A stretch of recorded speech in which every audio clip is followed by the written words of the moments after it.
آج جو مجھے موضوع دیا گیا ہے اس کے لیے میں نے سورہ اعراف کی آیت نمبر 157 کا آخری ٹکڑا جو ہے وہ آپ کو سنایا ہے۔ اس کا ایک پس منظر ہے، وہ جان لیجیے۔ آپ کو معلوم ہے کہ جب حضرت موسیٰ بنی اسرائیل کو لے کر مصر سے نکلے ہیں، اس کے بعد مرحلہ آیا کہ اللہ تعالیٰ نے حضرت موسیٰ کو کوہ طور پر طلب فرمایا تورات عطا کرنے کے لیے۔ ان کی غیر حاضری میں ایک فتنہ کھڑا ہوا اور کچھ لوگوں نے ایک بچڑا بنا کر اس کی پرستش شروع کر دی بنی اسرائیل میں سے، سامری کا بنایا ہوا بچڑا۔ جب حضرت موسیٰ واپس آئے انہوں نے یہ دیکھا تو بہت غضبناک ہوئے، اور پھر اللہ تعالیٰ کے حکم سے فیصلہ ہوا کہ 12 قبیلوں میں سے جن لوگوں نے بھی یہ شرک کیا ہے ان کو انہی قبیلوں کے لوگ خود قتل کریں۔ کئی ہزار اسرائیل قتل ہوئے۔ یہ بہت بڑا یوں سمجھیے کہ پرج ہوا ہے اس قوم کے اندر۔ اس کے بعد پھر مزید اللہ تعالیٰ کی خدمت میں استغفار کے لیے حضرت موسیٰ علیہ السلام اپنے 70 بڑے بڑے سردار جو تھے 12 قبیلوں کے، ان کو لے کر حاضر ہوئے۔ وہاں انہوں نے استغفار کیا اور ایک دعا کی، پروردگار وَاكْتُبْ لَنَا حَسَنَةً فِي الدُّنْيَا وَالْآخِرَةِ، ہمارے لیے نیکی کا اندراج کر دے دنیا میں بھی آخرت میں۔ جواب ملا اللہ تعالیٰ کی طرف سے، دیکھو عذاب تو میں جس کو چاہوں گا دوں گا، اور ویسے میری رحمت ہر شے کے ساتھ موجود ہے، ہر شے کا وجود میری رحمت سے، لیکن ایک میری خاص رحمت ہے جو میں لکھ رکھوں گا ان لوگوں کے لیے جو میرے نبی امی آخری رسول ان پر ایمان لائیں گے صلی اللہ علیہ وسلم۔ وہ جب آئیں گے اور وہ نیکی کا حکم دیں گے، بدی سے روکیں گے، پاکیزہ چیزوں کو حلال قرار دیں گے، ناپاک چیزوں کو حرام قرار دیں گے، نوع انسانی کے اوپر جو بوجھ تھے جو اس وقت ہوں گے ان کو اتاریں گے۔ وہ جب آئیں گے تو جو لوگ فالذین آمنوا بہ نمبر 1، وعزروہ نمبر 2، ونصروہ نمبر 3، واتبعوا النور الذی انزل معہ اولئک هم المفلحون، جو لوگ ان پر ایمان لائیں گے، ان کی تعظیم اور توقیر کریں گے، ان کی مدد کریں گے، اور جو نور ان کے ساتھ نازل کیا جائے گا یعنی قرآن، اس کی پیروی کریں گے، وہ ہوں گے جو فلاح پانے والے ہوں گے، میری خصوصی رحمت سے حصہ ان کو ملے گا۔ اب یہاں پہلے تو دعا کر لیجئے، اللہم ربنا اجعلنا منہم، اے اللہ ہم سب کو ان میں شامل فرما دے جو تیرے نبی کے ساتھ تعلق کی ان 4 بنیادوں کی شرائط کو پورا کر سکے، تقاضوں کو پورا کر سکے۔ اب ذرا ان میں سے ایک ایک کو لیجئے۔ ایمان، جانی پہچانی چیز ہے ایمان جسے کہتے ہیں، اس کی تشریح میں جانے کی ضرورت نہیں، وقت بھی محدود ہے، لیکن ایک بات سمجھنے کی ہے بہت ضروری۔ ایمان کے 2 لیول ہیں۔ ایک قانونی ایمان ہے جس کی بنا پر ہم ایک دوسرے کو مسلمان سمجھتے ہیں، اس کا تعلق اقرار باللسان کے ساتھ ہے، زبان سے کہنا اشہد ان لا الہ الا اللہ وحدہ لا شریک لہ واشہد ان سیدنا و مولانا محمد عبدہ ورسولہ۔ کوئی ہندو تھا، سکھ تھا، پارسی تھا، عیسائی تھا، یہ کلمہ کہے اور اسلام میں آ گیا۔ لیکن یہ زبانی کلامی ایمان جو ہے یہ انسان کی سیرت و کردار پر اثر انداز نہیں ہو سکتا۔ یہی وجہ ہے آج ہم دیکھ رہے ہیں مسلمان ہی جھوٹ بھی بول رہا ہے، مسلمان ہی بے ایمانی بھی کر رہا ہے، مسلمان ہی خیانت بھی کر رہا ہے، مسلمانوں کے لیڈر بلینز کی خیانت کر رہے ہیں۔ یہ کون ہے؟ سب مسلمان ہیں۔ وہ اس کی وجہ کیا ہے کہ ہم صرف قانونی مسلمان ہیں اور ہمارا ایمان قانونی ایمان ہے۔ اس کے لیے اسلام کا لفظ قرآن میں آیا ہے سورہ حجرات میں، قالت الاعراب آمنا قل لم تؤمنوا ولکن قولوا اسلمنا۔ اے نبی یہ بدو کہہ رہے ہیں ہم ایمان لے آئے، ان سے فرما دیجئے تم ہرگز ایمان نہیں لائے ہو، یوں کہو کہ ہم مسلمان ہو گئے ہیں۔ ولما يدخل الايمان في قلوبكم، ابھی تک ایمان تمہارے دلوں میں داخل نہیں۔ بہرحال اللہ کا شکر ہے اس نے ہمیں مسلمانوں میں پیدا کر دیا، ورنہ ہم میں سے کتنے ہوتے اگر کہیں اور پیدا ہو گئے ہوتے تو نعمت اسلام سے بھی ہم بہرہور ہو سکتے، کیا کہہ سکتے۔ اصل ایمان ہے جب وہ دل میں داخل ہو جائے، یقین بن جائے. اسی لیے بچپن میں یاد کیا ہوگا ایمان مجمل، آمنت باللہ کما ہوا باسمائہ و صفاتہ وقبلت جمیع احکامہ اقرار باللسان و تصدیق بالقلب. جب تصدیق بالقلب ہوگی تو اب اس کے تقاضے جو ہیں عملی پیدا ہوں گے. ان تقاضوں میں سے ایک میں 2 حدیثوں کے حوالے سے آپ کے سامنے رکھ رہا ہوں. پہلی حدیث حضرت عبداللہ بن عمرو بن العاص رضی اللہ تعالی عنہما سے مروی ہے، لا یؤمن احدکم حتی یکون ہواہ تبعا لما جئت بہ. دیکھو تم میں سے کوئی شخص مومن نہیں ہو سکتا جب تک کہ اس کی خواہش نفس تابع نہ ہو جائے اس شریعت کے، اس قانون کے، اس ہدایت کے جو میں لے کر آیا ہوں. اگر عملاً تابع نہیں ہوئے تو حقیقتاً مومن نہیں ہو. دل میں جھانکو، do I really that Muhammad is the prophet of Allah? Do I really believe that Quran is the word of God? کبھی جھانکیے گا اندر، جواب ملے گا صحیح. آپ کیا کنوکشن ہے؟ کنوکشن ہو اور پھر حضور کی پیروی نہ ہو، حضور کے احکام کی پابندی نہ ہو، اللہ کے قوانین کی پابندی نہ ہو، کیسے ممکن ہے؟ حضور تو فرماتے ہیں صلی اللہ علیہ وسلم ایک ایسی بد اخلاقی اور کج خلقی پر صرف اسے کوئی گناہ کبیرہ بھی نہیں کہیں گے. فرمایا ایک مرتبہ واللہ لا یؤمن واللہ لا یؤمن واللہ لا یؤمن، خدا کی قسم فلاں شخص مومن نہیں ہے، خدا کی قسم فلاں شخص مومن نہیں ہے، خدا کی قسم فلاں شخص مومن نہیں. صحابہ کانپ گئے، کون بدبخت ہے جس کے بارے میں فرمایا جا رہا؟ پوچھا گیا من یا رسول اللہ. جواب سنیے اور اپنے غریبانوں میں جھانکیے. وہ شخص الذی لا یامن جارہ بوائقہ، وہ شخص جس کی شرارتوں کی وجہ سے اس کا پڑوسی چین میں نہیں ہے، امن میں نہیں ہے، وہ مومن نہیں ہے، خدا کی قسم نہیں ہے، خدا کی قسم نہیں. کیسے ادا کر لیں گے اس ایمان کو اعمال سے اور ایمان کو اخلاق سے؟ آگے چلیے، وہ جو حدیث حضرت ابو ہریرہ سے، اور یہ متفق علیہ ہے، صرف بخاری کی نہیں ہے، بخاری جمع مسلم. لا یؤمن احدکم حتی اکون احب الیہ من والدہ وولدہ والناس اجمعین. تم میں سے کوئی شخص مومن نہیں ہو سکتا جب تک کہ میں اسے محبوب تر نہ ہو جاؤں، اپنے باپ سے بھی، اپنے بیٹے سے بھی، اور تمام انسانوں سے.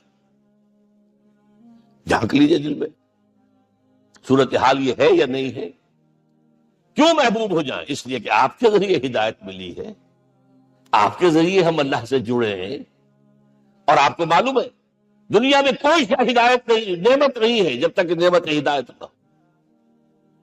اگر صحت اچھی ہے، ہدایت نہیں ہے، تو بدماشیاں کریں گے. کیا کریں گے؟ آپ کو معلوم ہے صحت اچھی جو ہے کہ جا کے کھپے گی اگر ہدایت نہیں ہے. اگر دولت کی ہدایت نہیں، کیا کریں؟ گلچھرے عیاشیاں کریں گے، لوگوں پر اپنی دولت کا روب گاٹیں گے.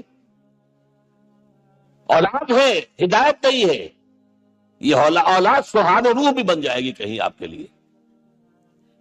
کوئی شے نعمت نہیں ہے جب تک کہ نعمت ہدایت نہ ہو. اور ہدایت ہمیں ملی محمد رسول اللہ صلی اللہ علیہ وسلم کے ذریعے. تو آپ سے بڑھ کر محبوب کون ہوگا؟ اس کے ضمن میں ایک بڑا پیارا واقعہ آتا ہے. حضرت عمر سے پوچھتے ہیں حضور ایک مرتبہ، عمر تمہیں مجھ سے کتنی محبت ہے؟ اندازہ کیجئے کہ اس قدر اپنائیت کسی سے ہوتی ہے تب یہ سوال ہوتا ہے. عمر تمہیں مجھ سے کتنی محبت ہے؟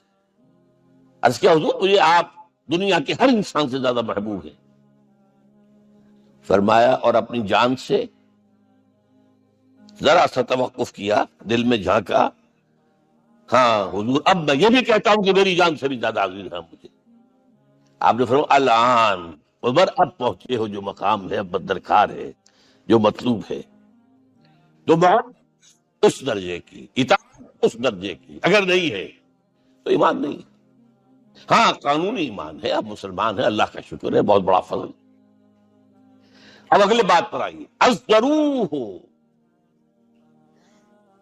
ان کی توقیر، ان کی تعظیم کرے. یہ تعظیم کس درجے میں؟ اب وقت بہت کم ہے، میں صرف آپ کو سورہ حجرات سے مثال دے رہا ہوں.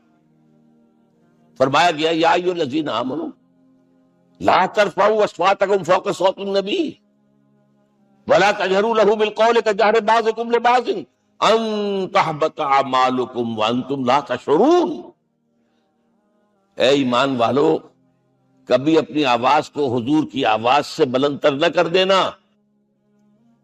کبھی جس طرح بلند آواز سے ایک دوسرے سے بات کرتے ہو ایسے نہ کرنا پڑنا، مبادئ تمہارے ساتھ ہو جائیں اور تمہیں پتہ بھی نہ چلے.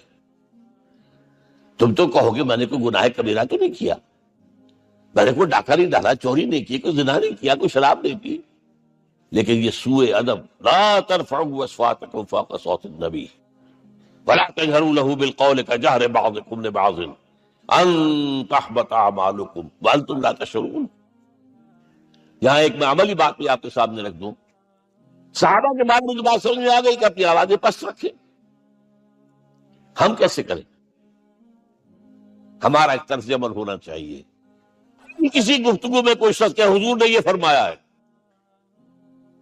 یہ کہنا نہیں مانتا. ہاں توقف کر لیں، بھائی میں تحقیق کروں گا کہ واقعی یہ حدیث صحیح ہے یا نہیں ہے. ٹھیک، ضروری نہیں کہ جو کہہ دیں مان لیں آپ. محدثین نے کتنی محنتیں کر کر کے چھانٹی کی ہے، لہذا یہ لیکن فوراً نہیں میں نہیں مانتا، یہ عقل کے خلاف ہے، یہ فلاں ہے، یہ وہ.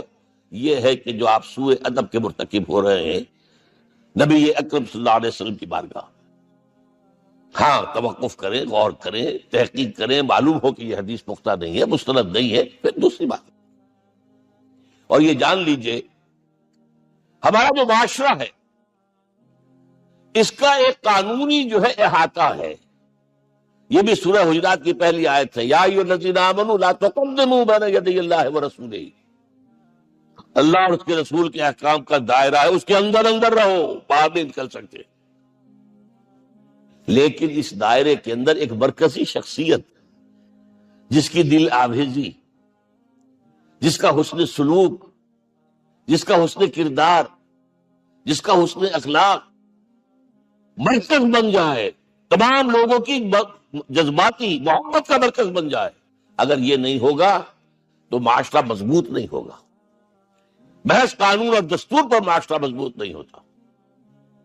کسی شخصیت، اب آپ کو معلوم ہے آخر ہندوستان کے معاشرے میں گاندھی کا ایک مقام ہے کہ نہیں ہے؟ آخر یہ سارا معاملہ چل رہا ہے اسی کے جد کے نہیں؟ ماؤ سے تنگ کے معاملہ ہے کہ نہیں ہے؟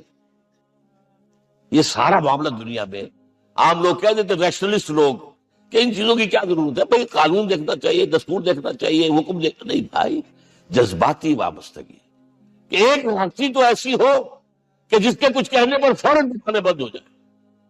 اور اس کا نقشہ میں سعودی عرب میں دیکھتا ہوں، اگر وہاں کے دو بدو لڑ رہے ہوں سخت اور ایک دوسرے کو کھانے کو دوڑ رہے ہوں، کوئی شخص کہتے صلی علی النبی، فوراً کھاؤ.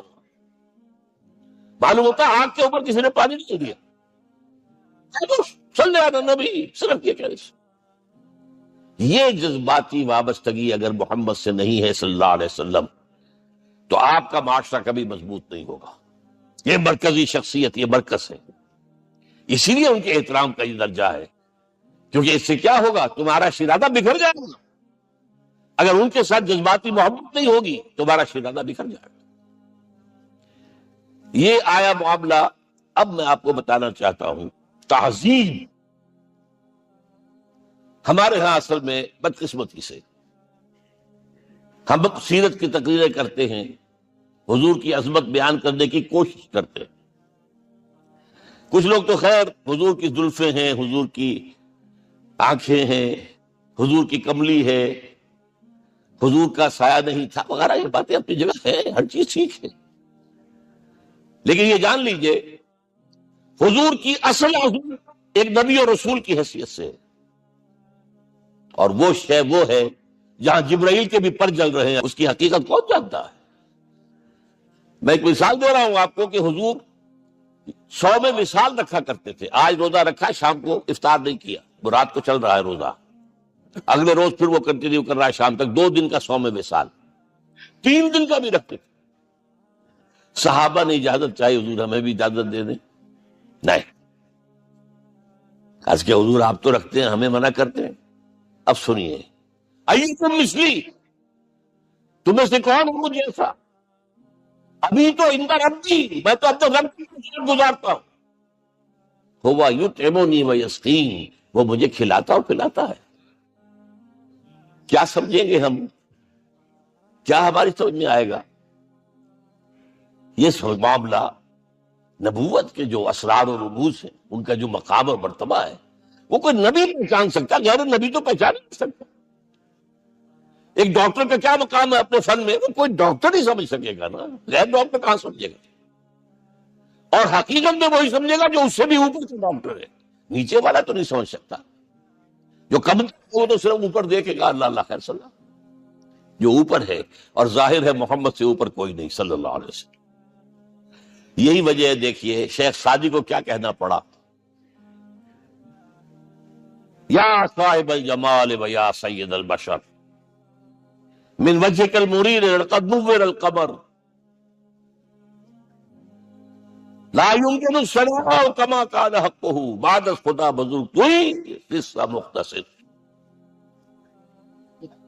اے محمد صلی اللہ علیہ وسلم، آپ کی ثنا جیسے کہ ہو نہیں سکتی.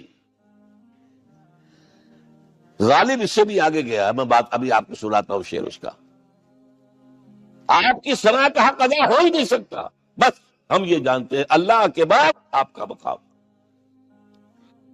غالب جو آگے گیا ہے کہتا ہے، غالب ثنائے خواجہ بیزداں گزاشتے کہاں ذات پاک مرتبہ دانے محمد است. اے غالب، ہم نے تو حضور کی ثنا تو اللہ کے حوالے کر دی ہے، اس لیے کہ وہی ذات پاک جانتا ہے مرتبہ محمد کا کیا ہے صلی اللہ علیہ وسلم. ہم بیان کرنے کی کوشش کریں گے تو توہین کر بیٹھیں گے. ایک لطیفہ ہے، ایک بیچارہ کوئی دیہاتی کے پھنسا ہوا تھا کسی جگہ، تھکا ہوا چل رہا تھا، ڈپٹی کمشنر صاحب جا رہے تھے، کار میں بٹھا لیا. اب اس نے کہا، پتر تینو اللہ پٹواری کرے. اب اس غریب کے جو ہے اس کے ذہن میں تو پٹواری سے اوپر تو کچھ ہے ہی نہیں. اس کے قلم سے جو ہے ادھر کا انتقال ادھر ہو گیا، ادھر کی سبزی ادھر چلی گئی. تو ڈی سی کو وہ تعریف کر رہا ہے، اپنے سمجھ کے مطابق پٹواری کرے. تو ہم کہیں پٹواری والا معاملہ نہ کریں.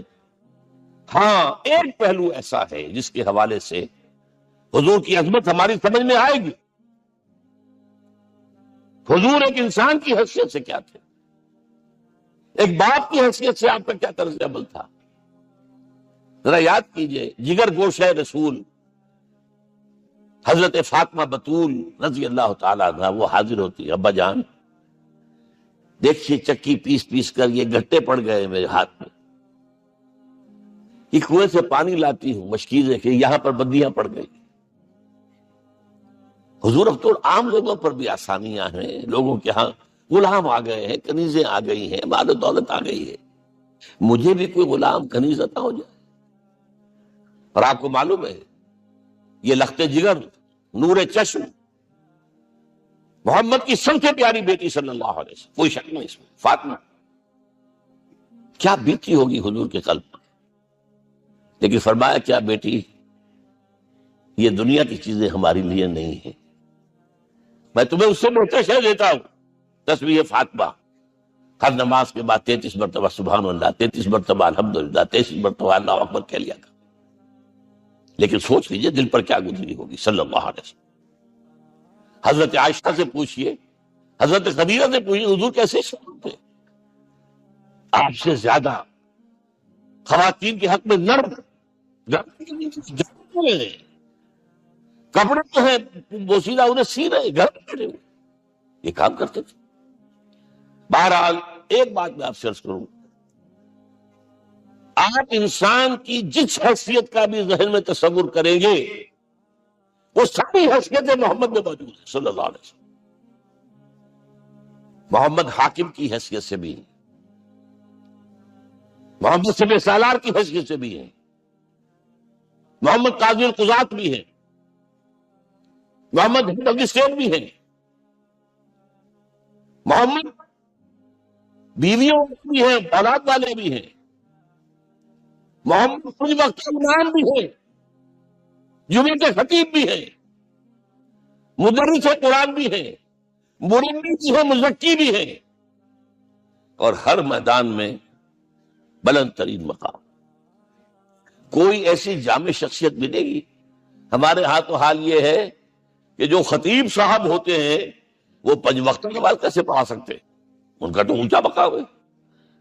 5 وقت نماز کے لیے تو اور رہنا چاہیے امام باپ کو، اور وہاں بھی ایک امام سینئر ہوگا، وہ عشاء مغرب اور فجر پڑھائے گا، ایک جونیئر ہوگا بیچارہ، وہ جو خاموش نماز ہے وہ پڑھائے گا۔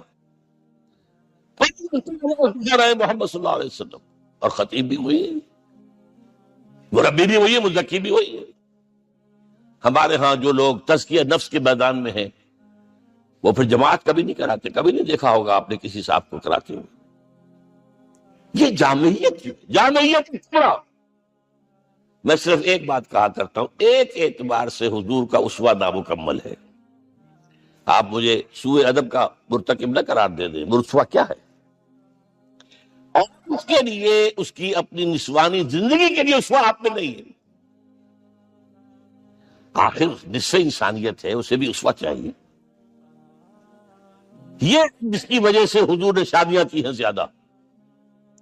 خواتین کے لیے اسوہ حضور کی ازواج مطہرات ہیں، اور ان میں سب سے بڑھ کر جو بالکل یوں سمجھیے کہ آغاز کے اندر نوجوانی میں آ گئی ہیں حضور کی خدمت پہ، نہایت ذہین و فطین، انہوں نے پھر عورت کی زندگی کے لیے حضور کا جو طرز عمل تھا وہ انہوں نے بیان کیا، اس لیے سورہ احزاب کے اندر اس کا تذکرہ ہے، جہاں یہ آتا ہے لقد کان لکم فی رسول اللہ اسوۃ حسنہ، وہیں پر یا نساء النبی لستن کاحد من النساء، اے نبی کی بیویوں تم عام عورتوں کے مانند نہیں ہو، تمہیں تو اسوہ بننا ہے امت کے لیے۔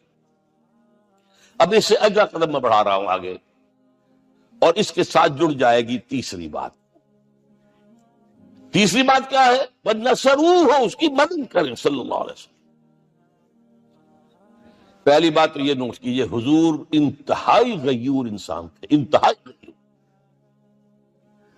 یہ کہا جاتا ہے کہ اگر حضور گھوڑے اس پر سوار ہوتے تھے اونٹ پر، اور آپ کا کوڑا نیچے گر گیا تو آپ یہ کسی سے نہیں کہتے تھے کہ ذرا یہ میرا کوڑا مجھے پکڑا دینا، یہ بھی گوارا نہیں تھا۔ آپ اونٹ بٹھا کر نیچے اتر کر اپنا کوڑا خود اٹھاتے،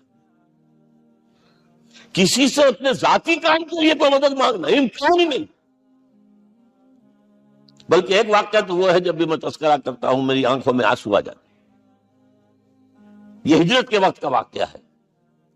آپ کو معلوم ہے حضور نے تمام مسلمانوں کو مکے سے جانے کی اجازت دے دی، چلے جاؤ مدینے، چلے جاؤ مدینے، آپ خود تھے موجود، اس لیے کہ رسول اپنے مقام کو نہیں چھوڑ سکتا وداؤٹ ایکسپریس پرمیشن فرام اللہ سبحانہ وتعالی۔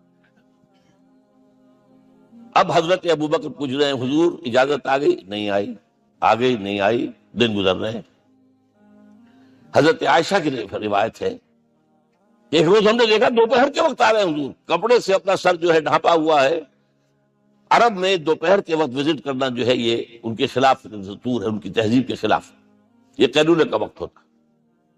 تو حیران ہوئی، آتے ہی فرمایا ابوبکر ہجرت کی اجازت ہو گئی۔ اب انتہائی خوشی سے اور بڑی امید میں کہ بڑی شاباش ملے گی، حضرت ابوبکر فرماتے عرض کرتے ہیں حضور میں نے 2 اونٹنیاں تیار کر رکھی ہیں، خوب کھلا پلا کے انہیں فرما کیا ہوا ہے، یہ ہجرت میں ہمارے کام آئے گی۔ حضور تھوڑا سا توقع فرماتے ہیں، پھر کہتے ہیں اچھا ٹھیک ہے، ایک میں استعمال کروں گا لیکن میں اس کی قیمت ادا کروں گا۔ حضرت ابوبکر رو پڑے، حضور مجھ سے اطلاع کے ساتھ کہنے والا، اس سے یہ مغائب ذرا سے اشاروں پر اپنی کم سن بیٹی پیش کر دی نکاح کے اندر، اس سے یہ مغائب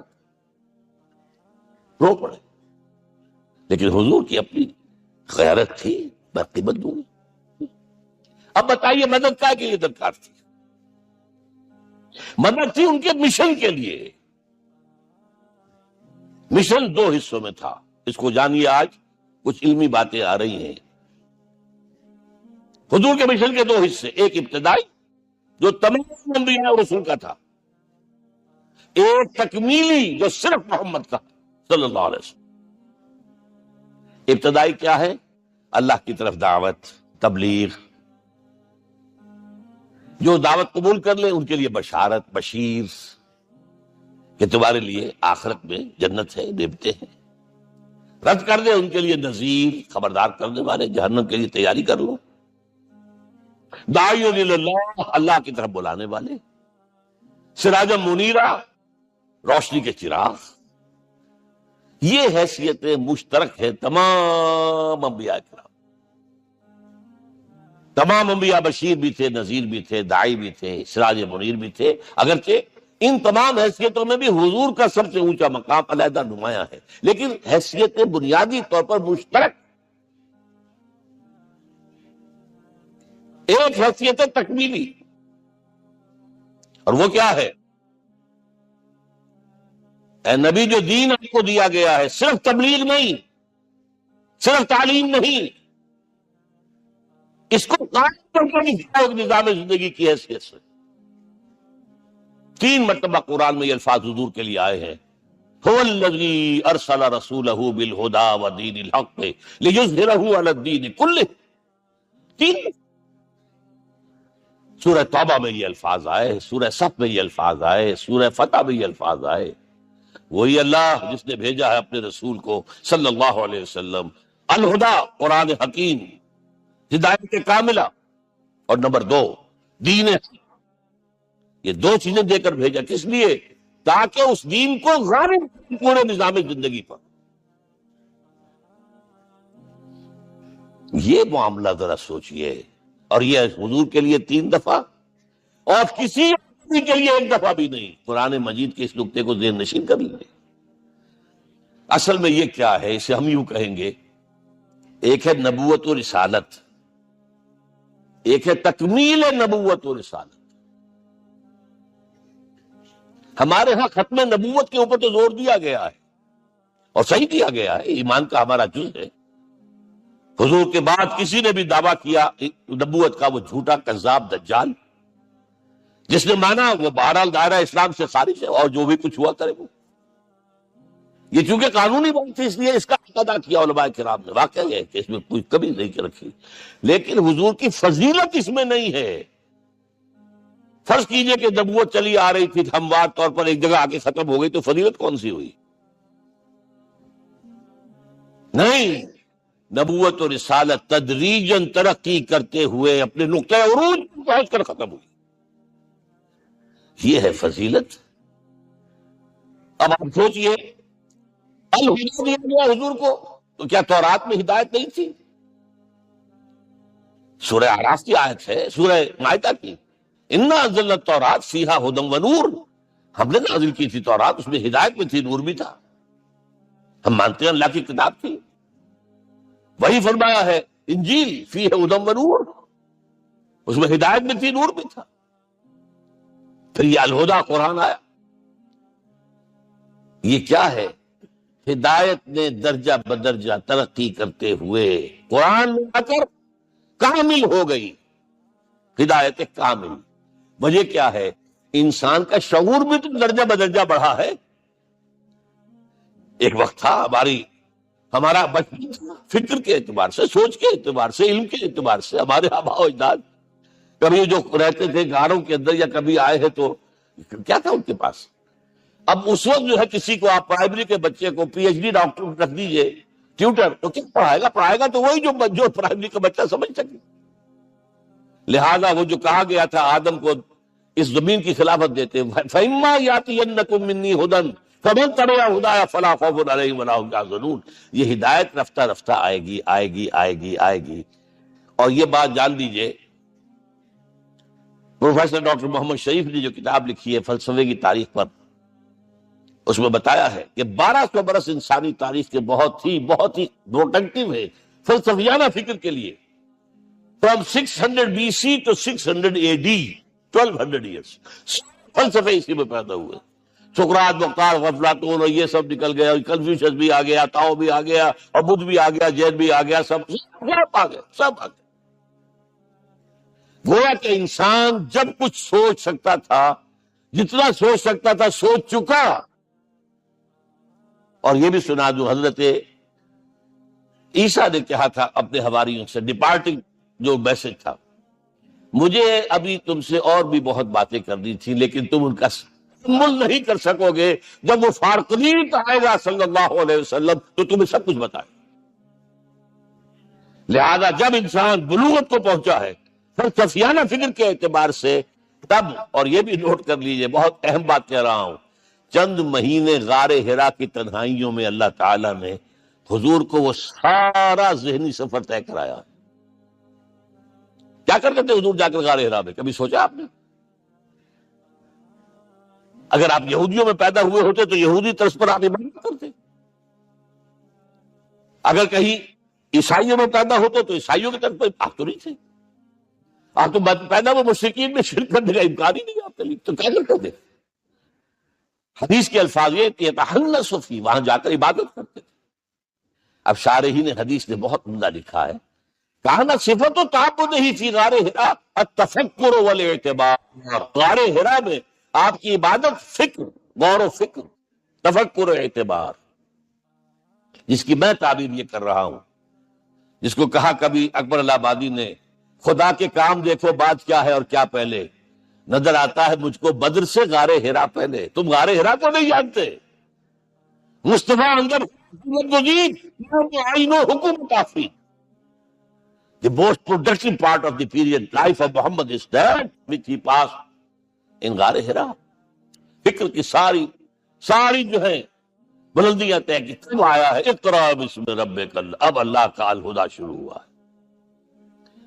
اچھا، اسی طرح نمبر 2، دین مکمل ہوا ہے.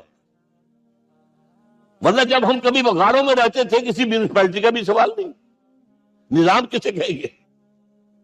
پھر یہ ہے کہ قبائلی نظام آیا، چلیے ایک شیخ ہے اس کا کہنا ماننا ہے سب کو، کچھ نظام تو بن گیا نا. اور نظام جہاں آئے گا جکڑ بندی ہو جائے گی. اب تم فلاں قبیلے کے شخص ہو، اس کا قبیلے کا سردار یہ، تمہیں حکم ماننا پڑے گا. اس قبیلے کی روایت یہ ہے، تمہیں پیروی کرنی پڑے گی. You have to do it whether you like it اور ناٹ. پھر آپ کی سٹی اسٹیٹس وجود میں آئی، پھر امپائر وجود میں آ گئے. 400-500 برس سے رومن امپائر، 400-500 برس سے ایرانین امپائر عرب کے اوپر ایسے تھی جیسے افغان کے سر کے اوپر بہت بڑا جو ہے پگڑ رکھا ہوتا ہے. کتنا بڑا ہوتا؟ وہ کسی نے شعر کہا بھی تھا، مجھے تو اب یاد نہیں، کہ سر پہ باندھے ہوئے پورا افغانستان. میرا خیال ہے ضمیر جعفری. تو کیا تھا یہ جزیرہ نما عرب؟ یہ جزیرہ کہلاتا ہے الجزیرہ. الجزیرہ اس لیے کہ نیچے آپ کو معلوم ہے بحیرہ عرب، ادھر جو ہے خلیج آ رہی ہے آخر تک، ادھر سے بحیرہ قلزم جا رہا ہے، اور پھر خلیج عقبہ آ گئی ہے. تو یہ سارا جو ہے جزیرہ نما ہے، اس سے پہلے نہیں سنا. لیکن آپ اوپر 2 اور ہیں، عراق عرب، شام عرب. عراق عرب پر قبضہ ایران کا، شام عرب پر رومیوں کا. اور جب یہ سلطنتیں بن گئی تو گویا کہ انسان شکنجے میں آ گیا. محنت کرے کسان، ایسے جاگیردار، اور بادشاہ محل بنا ہے، لگان وہاں سے آ رہا ہے. اور جفائے دے خدایاں کشتے دہقانہ خراب. کرگے پر بیٹھا ہوا کوئی کھدر بن رہا ہے، لو بادشاہ محل بھی بنائے گا، یاشیاں بھی کرے گا، سارا نسوانی حسن جو ہے کوہ قاف کا لے آئے گا اپنے ہاں، اور پھر فوج بھی رکھے گا. ذرا تم نے گردن اٹھائی تو تمہاری سرکوبی کرنے کے لیے فوج تیار ہے. یہ جب جکڑ بند آئی ہے انسان پر، تب محمد کو بھیجا گیا ہے. دلی میں اس یاد کرانے والا دین حق دیا گیا. یہ دین حق قرآن مجید میں اسی لیے کہا گیا، یہ میں کہہ رہا ہوں تکمیل رسالت النبوت. الیوم اکملت لکم دینکم واتممت علیکم نعمتی ورضیت لکم الاسلام دینا. آج میں نے تمہارے لیے تمہارے دین کو کامل کر دیا. یہ مکمل نظام زندگی ہم نے دیا ہے، پہلے تھا ہی نہیں. لہذا کسی اور نبی سے یہ نہیں کہا گیا کہ اس کو غالب کرو. میں نے آپ کو بتا دیا کہیں نہیں ہے. نہ نوح، نہ ہود، نہ صالح، نہ ابراہیم، نہ موسیٰ، نہ عیسیٰ، کوئی بھی نہیں. اور حضور سے کہا گیا یہ دین اب غالب کرو. اگر صرف تم کتاب میں لکھ کر دے جاؤ اور اس کے مثال پہنچا کر سکو، دنیا کہے گی بہت اچھی شاعری ہے، آج بھی آپ کو معلوم ہے دی ریپبلک کتاب زندہ ہے، لیکن آج تک ایک دن کے لیے بھی وہ نظام کہیں قائم ہوا ہے؟ ہم یہی کہیں گے کہ ٹھیک ہے، یہ جو ہے ایک خواب ہے، اللہ اللہ شاء، اس کے سوا کیا یوٹوپیا، اس نظام کو کر کے دکھاؤ۔ اب آپ اس کو اینالائز کر لیجئے، اچھی طرح سمجھ لیجئے۔ It was the revolutionary sign to Muhammad صلی اللہ علیہ وسلم۔ نظام، اسی کا نام تو انقلاب ہے۔ انقلاب کسے کہتے ہیں؟ دنیا میں دو نظام ایک جگہ نہیں ہو سکتے، مذہب 100 بھی ہو سکتے ایک جگہ۔ مذہب لمیٹڈ ہے، آپ کی ذاتی زندگی، آپ کے کچھ عقائد ہیں، کچھ عبادات ہیں، کچھ رسومات ہیں، کچھ سوشل رائٹس ہیں، یہ ہے بس۔ تو یہ تو 100 بھی دے کین کو ایگزسٹ۔ امریکہ میں کتنے ہیں؟ مسلمان گئے مسجدیں بنا لی ہیں، ہندو گئے مندر بنا لیے ہیں، سکھ گئے ہیں ان کے گردوارے بنے ہوئے ہیں، سلوتے یعنی یہودیوں کے عیسائیوں کے تو بے شمار ہے ہی ہے، لیکن ہے ہمارا سب۔ لیکن دین تو دو نہیں ہو سکتے، یا ڈیموکریسی ہوگی یا بادشاہت ہوگی، ایک تو دو تو نہیں ہو سکتے۔ یا کیپٹلزم ہوگا یا سوشلزم ہوگا، دو تو نہیں ہو سکتے۔ یا تھیوکریسی ہوگی یا ڈیموکریسی ہوگی، دو نہیں ہو سکتے۔ اور یہ بھی آپ کو معلوم ہے دنیا میں کبھی مقبول نہیں ہے، نظام کے اعتبار سے کبھی نہیں رہا ہے۔ نظام موجود ہے، آپ کوئی دوسرا نظام لانا چاہتے ہیں، پہلے اس کو جڑ سے اکھیڑنا پڑے گا۔ گفت رومی ہر بنائے کہنا کا باداں کنند تو نہ دانی اولا تعمیر راں ویرا۔ رومی نے کہا ہے کہ دیکھو، اگر کوئی نئی تعمیر تمہیں کرنی ہو تو تم جانتے نہیں ہو پہلے پرانی تعمیر کو گرانا پڑتا ہے۔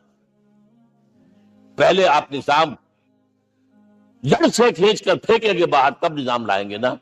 اور یہ ظاہر بات ہے جو نظام بھی ہے اس کے ساتھ ویسٹڈ انٹرسٹ ہے، اس کے ساتھ پریولیج کلاسز ہیں، دے وانٹ اسٹیٹس کو، وہ کچھ بھی نہیں ماننے کو تیار، کیونکہ اسی نظام کی شاخوں پر تو ان کے گھونسلے بنے ہوئے، وہیں سے تو مفادات ہے۔ لہذا نظام جو ہے بدلنے کے لیے جانیں دینی پڑتی ہے، پڑتا ہے، جان جوکھوں کا کام کرنا پڑتا ہے، اس کے بغیر نظام نہیں بدلتا۔ اور محمد کا رول صلی اللہ علیہ وسلم، یہ ملازمت محمد کی جو انسان نے پہچانی ہے۔ میں 3 گواہیاں آپ کے سامنے پیش کر رہا ہوں، 1 from the east, 2 from the west, 3 کئی ملوے ہے۔ یہی لاہور 1920، یہاں ایک بریڈلا ہال ہوتا تھا، اس بریڈلا ہال میں ایم این رائے کی ایک تقریر۔ And who was M.N. Roy? Personal friend of Lenin, member of the Communist International. He knew what revolution is. اور اس نے ہسٹوریکل رول آف اسلام تقریر کی لاہور کے اندر 1920 میں، اور اس نے کہا تاریخ انسانی کا عظیم ترین انقلاب ہوتا جو محمد نے کیا صلی اللہ علیہ وسلم۔ میں تو اس کی ذہانت کی داد دیے بغیر نہیں رہا۔ بعض مورخین یہ جو فتوحات کی ہیں صحابہ کرام نے، ان کو سمجھ بیٹھتے ہیں جیسے اٹیلا نے فتوحات کی ہیں یا چنگیز خان نے کی ہے یا کسی اور۔ کہاں وہ کہاں یہ، وہاں صرف تباہی آتی تھی، اور محمد صلی اللہ علیہ وسلم کے پیروکاروں نے جب دنیا فتح کی ہے، نئی تہذیب دی ہے، نیا تمدن دیا ہے، نیا نظام دیا ہے، روشنی دی ہے، علوم کو تازہ کیا ہے، علوم ایجاد کیے ہیں۔ یہ ہے وہ انقلاب جو محمد نے برپا کیا صلی اللہ علیہ وسلم۔ یہ کتاب آج بھی ہندوستان میں چھپتی ہے، بمبئی میں، دی ہسٹوریکل رول آف اسلام۔ اور میں سمجھتا ہوں کہ ہندو ہے، کمیونسٹ ہے، اور گواہی دے رہا ہے۔ دوسرا، یہ تو چونکہ بڑی ریسنٹ پاسٹ کی بات ہے، ڈاکٹر مائیکل ایک کتاب لکھتا ہے دی 100، اور اس کا سب ٹائٹل کیا ہے؟ A selection and gradation of the 100 most influential personalities of the human race, human history۔ پوری انسانی نسل میں سے ان لوگوں کو چن لو جنہوں نے اس کی تاریخ کے دھارے کے رخ کو موڑا ہو۔ ادھر جا رہا تھا ادھر کر دیا، ادھر جا رہا تھا ادھر کر دیا۔ جن لوگوں نے بھی تاریخ کا دھارا موڑا، پہلے سلیکٹ کر لو، سلیکشن۔ 100 آدمی کا ہم آ گئے، اب گریڈیشن ان میں سب سے زیادہ کس نے کیا؟ اور ٹاپ پر لایا محمد کو صلی اللہ علیہ وسلم. یہ کتاب تو اویلیبل ہے، پڑھیے. اور چونکہ عیسائی ہے اور حضرت عیسیٰ کو نمبر 3 پر لے گیا، غور کیجیے. نمبر 2 پر لایا نیوٹن کو، بابا طبیعت. اور پھر کہتا ہے naturally I owe an explanation. میں عیسائی ہوتے ہوئے I am placing Muhammad at one at top. How? This is because, یہ لفظ یاد کیجیے، this is because he is the only person supremely successful in both the religious and secular fields. ذہانت، وہ زندگی جو آج تقسیم کر دی گئی ہے، یہ مذہبی زندگی ہے، یہ سیکولر ہے، یہ ریاست ہے، قانون ہے، یہ ہے، اور اس کو علیحدہ رکھو بھائی، مذہب کو علیحدہ رکھو. وہ کہتے ہیں کہ یا تو مجھے ملتا ہے کہ وہ آدمی جو ادھر اونچا ہے تو دوسری طرف نیچا ہے، کچھ بھی نہیں. ادھر اونچا ہے تو ادھر کچھ نہیں. روحانیت میں، دین میں، اخلاق میں عیسیٰ کے اوپر کون جائے گا؟ لیکن حکومت میں، ریاست میں کوئی پدہ بھی نہیں رکھا، زیرو. لیکن کتنا بڑا پیدا کر لیا گوتم بدھ نے، لیکن ریاست، حکومت زیرو. بڑے جو ہے شہنشاہ اور بڑے سے بڑے کانکرس، کوئی چلا آیا ہے. آپ سوچئے جو گریک آ رہا ہے، جو سکندر اعظم کہاں سے چل کر مقدونیہ سے کہاں پہنچ گیا؟ فلس تک. اٹیلا کہاں سے پہنچ گیا؟ مشرق سے مغرب تک. لیکن مذہب و اخلاق کے اندر زیرو نہیں بلکہ مائنس ویلیو لانی پڑے گی. ایک ہی انسان ہے، آپ کم سے کم give credit to his honesty. ایک ہی انسان، دو ہی نہیں. He is the only person supremely successful in both the religious and the secular fields. اب آئیے تیسری میں گواہی دے رہا ہوں ایک ایسے شخص کی جو ویسے شاتم رسول ہے، گالیاں دی ہیں اس نے، بدترین گالیاں دی، رقیق حملے کی، جیسے رشدی نے کیے ہیں، ایسے تسلیمہ نسرین نے کیے ہیں، سب اس طرح کے کیے ہیں. وہ ایچ جی ویلز ہے، فکشن سٹوری رائٹر، ہسٹورین بھی ہے. 2 کتابیں ہیں اس کی تاریخ پر، تاریخ انسانی عالم، short history of the world and concise history of the world. جو رقیق حملے کیے ہیں میں اس کا ذکر نہیں، اس کی ذکر اس لیے کر دیا کہ معلوم ہے وہ دشمن ہے، دوست نہیں ہے. اگر کسی کا دوست ہوگا تو تعریف کرے گا. وہ دشمن ہے، میں اسٹیبلش کرنا چاہتا ہوں. He is enemy. اور عربی زبان کا ایک مقولہ یہ ہے کہ الفضل ما شہدت بہ الاعداء. فضیلت تو وہ ہوتی ہے جس کی ایک گواہی دشمن دے. جب وہ آیا ہے concise history of the world میں، چیپٹر آخری حضور کا، جو حضور کے چیپٹر میں جو آخری بات خطبہ حجۃ الوداع کو کوٹ کیا ہے، لا فضل لعربی علی عجمی ولا لعجمی علی عربی ولا اسود ولا لاسود علی احمر الا بالتقوی. کسی عرب کو کسی عجمی پر کوئی فضیلت نہیں، کسی عجمی کو کسی عرب پر کوئی فضیلت نہیں، کسی گولے کو کسی کارے پر کوئی فضیلت نہیں، اور کسی کالے کو کسی گورے پر کوئی فضیلت نہیں. ہاں، تقوی کے ساتھ فضیلت. اب ذرا میرا ایک ایک لفظ نوٹ کیجئے، کیا لکھتا ہے اس پر. Although the sermons of human freedom, fraternity and equality were said before also, and we find a lot of these sermons in Jesus of Nazareth. مسیح ناصری حضرت عیسیٰ علیہ السلام کے ہاں بھی واعظ تو ہمیں بہت ملتے ہیں.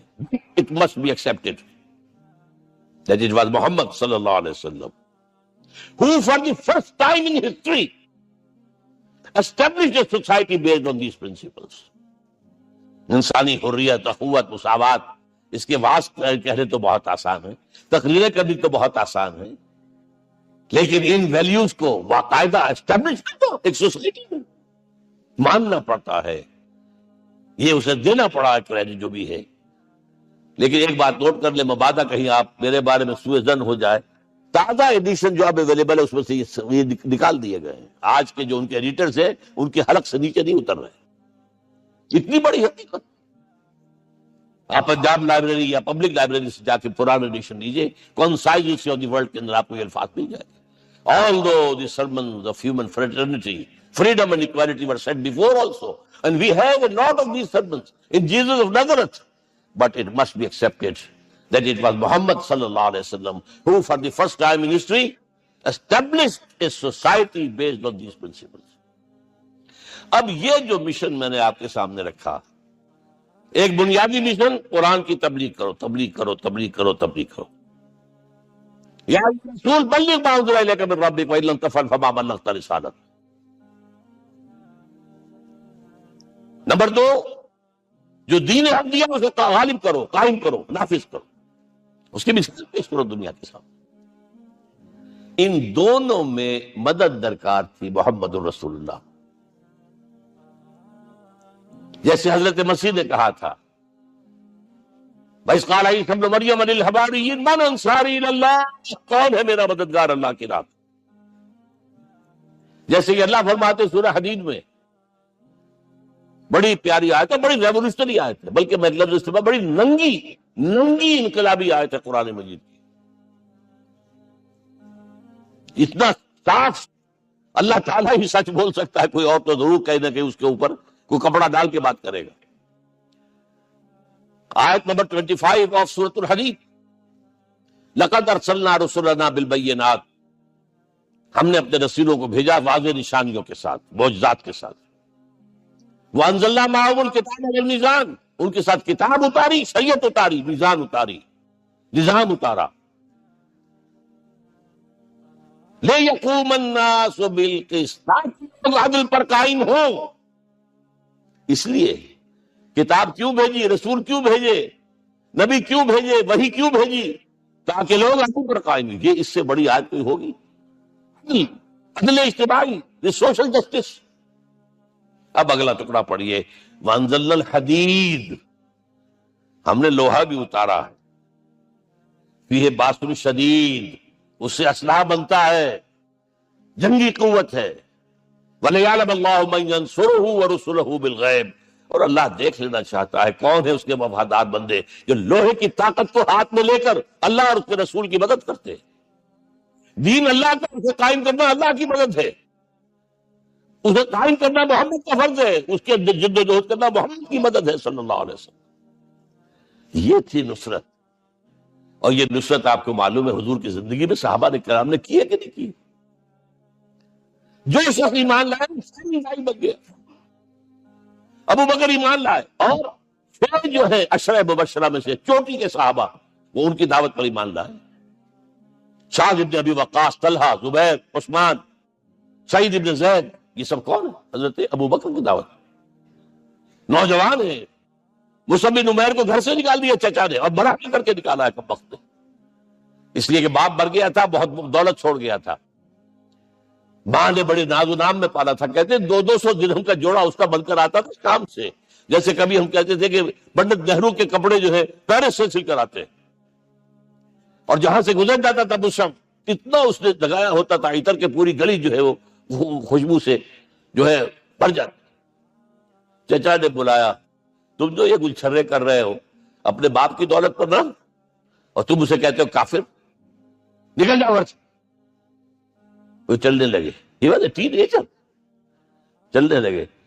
وہ سمجھا تھا کہ میرے یہ کہنے سے اس کے تو اس کو تارے نظر آ جائیں گے، یہ فوراً جو ہے توبہ کرے گا، پلٹ آئے گا. چلنے لگے تو اسے اور غصہ آیا، یہ کپڑے بھی اسی باپ کے ہیں. وہی اتارے کپڑے، مادرزاد برہنہ ہو کر ماں کے پاس گئے. ماں نے آنکھوں پر ہاتھ رکھا، مسلمان ہوا ہے. فرمایا امی میں موحد ہو گیا ہوں، یہ ہے توحید. اور اب جا کر حضور کے دامن میں بیت ارقم میں اب ہمہ وقت کارکن ہے، قرآن اتر رہا ہے، پڑھ رہے ہیں، سمجھ رہے ہیں، قرآن اتر رہا ہے، یاد کر رہے ہیں. اور اس کے بعد جب کہا تھا مدینے والوں نے بیت عقبہ اولیٰ پر کہ حضور ہمارے سے آپ کی ملاقات تو سال کے بعد ہی ہوگی، درمیان میں تو آپ کو معلوم ہے خورے سی ہے، کوئی قافلہ بچ کے نہیں آ سکتا، تو اب آپ ہمیں کوئی اپنا شاگرد دیجئے. مصعب بن عمیر کو حضور نے کہا جاؤ ان کے ساتھ. وہاں ان کا نام پڑ گیا المقری، پڑھانے والا، قرآن پڑھانے والا. 75 آدمی اگلے سال لے کر آ گیا ہے، اور اسی سے بیعت عقبہ ثانیہ ہوئی ہے، اور ہجرت کا راستہ کھل گیا. اور اس کو ایک دفعہ حضور نے دیکھا، مسجد کے دروازے کے سامنے سے گزر رہا تھا مصعب، پھٹا ہوا کمبل تھا جس میں پہلے بیٹھا ہوا تھا. حضور کی آنکھوں میں آنسو آ گئے. غزوہ احد میں شہید ہوا کس طرح؟ علم بردار تھا، ایک ہاتھ پر وار پڑا ہے، کٹ کے گر گیا، ایک ہاتھ سے تھاما، دوسرے پر بھی گر گیا، دونوں جو بچے ہوئے حصے تھے اس سے تھاما. پھر جب ختم ہو گئے اس کے بعد جو ہے جب دفن کر رہے تھے تو حضور کے سامنے پرابلم لایا گیا. مصعب کے جسم پر تو کوئی کپڑا ہی نہیں تھا سوائے ایک چادر کے، ایک دھوتی. اللہ اللہ کا سلام. اور شہید کا کفن ہوتا ہے اس کا اپنا لباس. حضور وہ اتنا چھوٹی ہے وہ چادر کہ پاؤں ڈھانپتے ہیں تو سر کھل جاتا ہے، سر ڈھانپتے ہیں تو پاؤں کھل جاتے ہیں. فرمایا سر کو ڈھانپ دو کپڑے سے اور پیروں پر گھاس ڈال دو. That was the last dress which Musab got. تو یہ لوگ جو تھے محمد رسول اللہ والذین معہ، یہ ساتھی حضور کے جنہوں نے حضور کے مشن میں آپ کا ساتھ دیا. اور ایک خاص مرحلے کا تو میں آپ کے سامنے ذکر ہی کر دوں، اس لیے کہ دین کی اقامت، دین کا غلبہ، اس میں تو جہاد اور قتال اللہ بحالا. Nobody is going to allow you to change the system. اگر سسٹم بدلتا ہے تو اس کے ساتھ جو مفادات بدلتے ہیں وہ ختم ہو جاتے ہیں، جو پرولیجز ہیں وہ ختم ہو جاتے ہیں.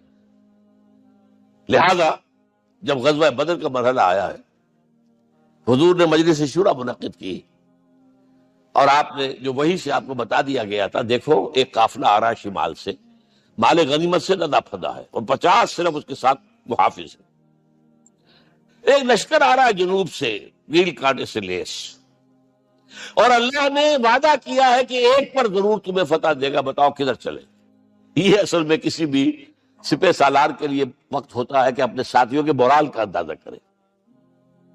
کچھ ہوں گے ہم جیسے کمزور بھی، انہوں نے کہا کہ حضور پہلے قافلے کی طرف چلے، آسانی سے فتح بھی ہو جائے گی اور ہتھیار مل جائیں گے ہمیں. ہمارے پاس تو ہتھیار بھی نہیں ہے، گنتی کے لوگوں کے پاس تلواریں بھی نہیں سب کے پاس، تو 50 آدمیوں کے ہتھیار تو ملیں گے، پھر لشکر سے نپٹ لیں. اب حضور کہہ رہے ہیں اشیرونی اشیرونی اشیرونی. حضرت مقداد بن اسود کھڑے ہوتے، حضور ہمیں موسیٰ کے ساتھی نہ سمجھیے جنہوں نے کہہ دیا فَاذْهَبْ أَنْتَ وَرَبُّكَ فَقَاتِلَا إِنَّا هَاهُنَا قَاعِدُونَ. ہم موسیٰ کے ساتھی نہیں ہیں، ہم آپ کے جانثار ہیں. آپ جو آپ کی نیت ہے آپ بسم اللہ کیجیے، اب آپ کو کیا پتا ہمارے ذریعے آپ کو اللہ تعالیٰ آنکھوں کی ٹھنڈک عطا فرمائے. حضور پھر فرمائے مجھے مشورہ دو، مجھے مشورہ دو. تب خیال آیا سعد ابن عبادہ رضی اللہ تعالیٰ عنہ کو، جو رئیس انصار تھے، ہو نہ ہو یہ ہماری طرف روئے سخن ہے، کیونکہ بیعت عقبہ ثانیہ جس کے نتیجے میں ہجرت ہوئی ہے اس میں طے یہ ہوا تھا کہ اگر یہ مکے والے مدینے پر حملہ آور ہوں گے آپ کو ختم کرنے کے لیے، ہم آپ کی حفاظت ایسے ہی کریں گے جیسے اپنے بیوی بچوں کی. اور اب مدینے میں حملہ ہوا نہیں ہے، حضور پری ایمپٹ کر رہے ہیں، باہر نکل کے مقابلہ کرنا چاہ رہے ہیں، تو گویا کہ انصار کور نہیں ہوتے اس کے اندر. اس لیے بار بار اشیرونی، مجھے مشورہ دو. اب سعد بن عبادہ کھڑے ہوتے ہیں، کأنک تعنینا یا رسول اللہ صلی اللہ علیہ وسلم. اے اللہ کے رسول شاید آپ کا روئے سخن ہماری جانب ہے. فإنا صدقناک، ہم اوپر ایمان لے چکے ہیں، ہم نے آپ کی تصدیق کی، اب ہمارے پاس چوائس کون سا ہے؟ اگر آپ یہ چیز سے چلیں گے، اگر برق الغماد پر پہنچیں گے، ہم اپنی اونٹنیوں کو دبلا کر دیں گے. یمن کا آخری شہر جو ہے برق الغماد. اور اگر آپ ساحل سمندر پر کھڑے ہو کر اپنی سواری سمندر میں ڈالیں گے، ہم بھی ڈالیں گے. بہرحال یہ مراحل ہیں کہ جن سے گزر کر حضور نے اللہ کے دین کو غالب کیا اور قائم کیا. اور اس ہر سطح پر، ہر مرحلے پر صحابہ کرام نے آپ کا ساتھ دیا. جہاں آپ کا پسینہ گرا وہاں انہوں نے اپنے خون کی ندیاں بہا دی. محمد رسول اللہ والذین معہ اشداء علی الکفار رحماء بینہم. یہ ہے در حقیقت عظمت محمد صلی اللہ علیہ وسلم. آج کے دور میں سمجھ لیجیے اچھی طرح، یہ دور جس کا کہ فاتح ہے حضور، فاتح سے مطلب افتتاح کرنے والے، اس دور میں اجتماعی نظام کی اصل اہمیت ہے. اجتماعی نظام غلط ہے، ایکسپلائٹیٹو ہے. تقسیم دولت کا نظام غلط ہے. کیا ہوگا؟ ایک طرف دولت جمع ہوگی، ایکومولیشن آف ویلتھ، ایک طرف بھوک، افلاس، فاقہ ہوگا. شاہ ولی اللہ دہلوی کہتے ہیں کہ جس معاشرے میں تقسیم دولت کا نظام غلط ہو جائے یہ دو دھاری تلوار ہے، دو دھاری، دونوں طرف کاٹتی ہے۔ ایک طرف دولت جمع ہوگی تو عیاشیاں ہوں گی، بدماشیاں ہوں گی، کچھ چل رہے ہوں گے، وہ بھی خراب، معاشرے کے لیے خراب۔ اور ایک طرف فقر ہوگا اور بھوک ہوگی اور فاقہ ہوگا، یہ بھی خراب۔ اس لیے کہ حضور فرماتے ہیں کاد الفقر و یکون کفرا، فقر تو انسان کو کفر کی حد تک پہنچا دیتا ہے، لہذا فقر کو کل نظام کو توڑنا ہوگا۔ یہ الفاظ ہے شاہ ولی اللہ دہلوی رحمۃ اللہ علیہ کے، جو 12ویں صدی ہجری کے مجدد۔ اس نظام کو بدلنا، اب آپ سوچئے حضور صلی اللہ علیہ وسلم نے جب اپنے اس مشن کی تکمیل کر لی، تو میں اب دو باتیں آپ کو بتا رہا ہوں۔ چونکہ حضور کی بعثت صرف عرب کے لیے نہیں تھی، صرف عربوں کے لیے نہیں تھی، صرف ملک عرب کے لیے نہیں تھی۔ اگر یہ ہوتا تو آپ کا کام مکمل ہو گیا تھا، پورے عرب میں اللہ کی حکومت قائم ہو گئی، ایک ایک شخص تک قرآن پہنچ گیا۔ لیکن 5 جگہ قرآن میں آیا ہے وَمَا أَرْسَلْنَاكَ إِلَّا كَافَّةً لِلنَّاسِ بَشِيرًا وَنَذِيرًا، ہم نے نہیں بھیجا آپ کو مگر تمام انسانوں کے لیے بشیر اور نذیر بنا کر۔ لہذا کام مکمل نہیں ہوا۔ اقبال کہتا ہے وقت فرصت ہے کہاں، کام ابھی باقی ہے، نور توحید کا اتمام ابھی باقی ہے۔ یہ بھی تکمیل رسالت کا مظہر ہے کہ حضور سے پہلے کوئی رسول پوری نوع انسانی کے لیے نہیں بھیجا گیا، آپ پہلے رسول ہیں اللہ کے اور آخری جو پوری نوع انسانی کے لیے بھیجے گئے۔ حضرت عیسی نے بھی یہی کہا تھا اپنے حواریین سے، تو سینٹ پال نے اسے تبلیغی مذہب بنایا ہے۔